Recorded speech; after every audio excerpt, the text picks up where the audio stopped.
I find it really moving because it's about two people who come from two very different cultures trying to find a way of being friends. And I think probably ultimately failing. But they're such joyful, energetic, feisty personalities that it makes the story very, very warm, very irreverent, very funny. It is a very, very warm and engaging story, and at the heart of it is this friendship between an Asian girl and a white girl, and how they sort of find their way together. And Anita is particularly cool and feisty and basically from a very impoverished and quite sad background, whereas Meera comes from a very warm and loving and typically sort of loud Asian family who sing songs and have friends around. And it's really about, a lot of it is about Meera finding her own identity as an Indian girl, but at the same time wanting to be integrated and be English. What tends to happen with theatre is often we have Asian stories or English stories or Afro-Caribbean stories, but we often don't have integrated casting and stories from both communities together.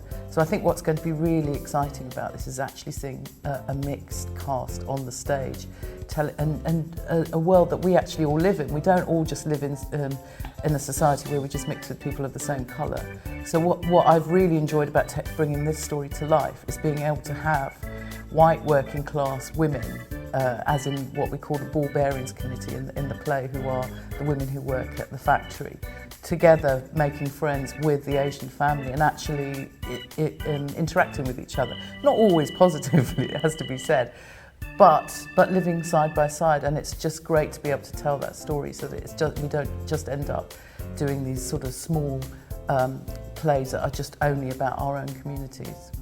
And it's not just diverse in terms of the communities, but in terms of the age range. So you've got the teenagers, you've got the parents, and then you've got the grandparents. Yeah. So you've got 3 generations on stage. And it's been really interesting through the audition process because different generations connect to different bits of the play. The script is very, very much based on the story of the novel, but of course when you're putting something on stage you can't put everything that's in the novel, so we've had to pick and choose which areas want to develop, but also it's about making it into action and you know, adding bits to make it more dramatic on stage. Tanika's done a brilliant job of adapting this novel. It's very difficult to adapt a novel for all the reasons that she's mentioned. And I think it's really true to the spirit of the novel, which we both love. But I suppose the focus is much more on the friendships. I mean, the music is a combination of being originally composed by the very brilliant Ringham brothers and using music from 1972. And it tells you a lot about the world that the play is set in and the characters who inhabit it and what their attitudes are and what their feelings are. I think the cast are having a fantastic time getting to grips with the Black Country accent, which is, again, in itself extraordinary.